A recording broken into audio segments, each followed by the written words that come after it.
ഈശോ മിശിഹായ്ക്ക് സ്തുതിയായിരിക്കട്ടെ. കുടുംബങ്ങൾ ഒരുപാട് പ്രതിസന്ധിയിലൂടെ കടന്നു പോകുന്നൊരു കാലഘട്ടമല്ലേ. ബന്ധങ്ങളൊന്നും അനുഗ്രഹമാകുന്നില്ല. വളരെ വേഗത്തിൽ തന്നെ കുടുംബ ബന്ധങ്ങൾ രൂപപ്പെടുകയും തകർന്ന് തരിപ്പണമാവുകയും ചെയ്യുന്നു.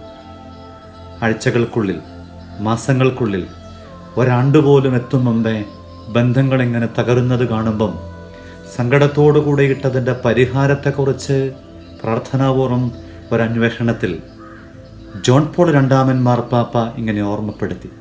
കുടുംബ ബന്ധങ്ങളെ കാര്യക്ഷമമായിട്ട് കൊണ്ടു നടക്കാൻ പര്യാപ്തമാകുന്നത് ജപമാലയാണ്. ഒരു കുടുംബത്തിൽ അപ്പനും അമ്മയും മക്കളും ഒരുമിച്ച് ജപമാല ചൊല്ലുമ്പം, ജപമാല എന്ന പുണ്യപഥങ്ങളിലൂടെ, പ്രാർത്ഥനയുടെ ബന്ധത്തിലൂടെ ഒരു കുടുംബത്തെ രൂപപ്പെടുത്തിയാൽ നിശ്ചയമായും കുടുംബ ബന്ധങ്ങൾ തകരാനുള്ള സാധ്യതകളെ മുൻപേ കണ്ട് തടയാൻ പരിശുദ്ധയമ്മ ഇടപെടും.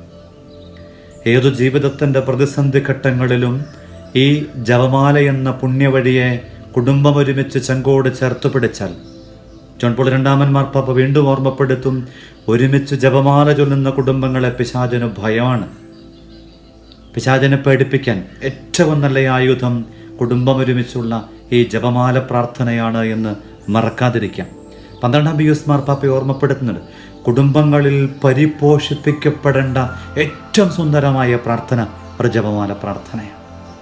ഇത്രയ്ക്ക് അനുഗ്രഹീതമായിട്ട് നമ്മുടെ കൈകളിൽ പ്രാർത്ഥിക്കാൻ സ്വർഗം ഒരു സമ്മാനമായി ഏതു യാത്രയിലും ഏതു പരിമിതയിടത്തിലും അകത്തിങ്ങനെ മന്ത്രം പോലെ ആവർത്തിക്കാൻ, കുടുംബത്തിനൊരു കുർബാന പോലെ ഒരുമിച്ചിരുന്ന് വീട്ടിൽ പ്രാർത്ഥിച്ച് പുണ്യം പ്രാപിക്കാൻ ദൈവം തരുന്ന അവസരമാണ് ജപമാല.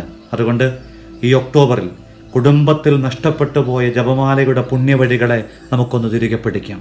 അമ്മയ്ക്കൊപ്പമുള്ള യാത്രയിലാണ് എങ്കിൽ ജീവിതയാത്ര അത്ഭുതമാവും, അനുഗ്രഹമാകും. തകരാൻ എത്തി നിൽക്കുന്ന കുടുംബ ബന്ധങ്ങളെ, തകർച്ചയുടെ വഴിയിലൂടെ കടന്നു പോകുന്ന കുടുംബങ്ങളെ, തകരാൻ സാധ്യതയുള്ള കുടുംബ ബന്ധങ്ങളെ ഈ ജപമാല വഴി അമ്മയുടെ കരുതലിൽ, കാവലിൽ നമുക്ക് കൊടുക്കാം. അമ്മ നമുക്ക് വേണ്ടി, നമ്മുടെ കുടുംബങ്ങൾക്ക് വേണ്ടി പ്രാർത്ഥിക്കട്ടെ. ഈശോ മിശിഹായ്ക്ക് സ്തുതിയായിരിക്കും.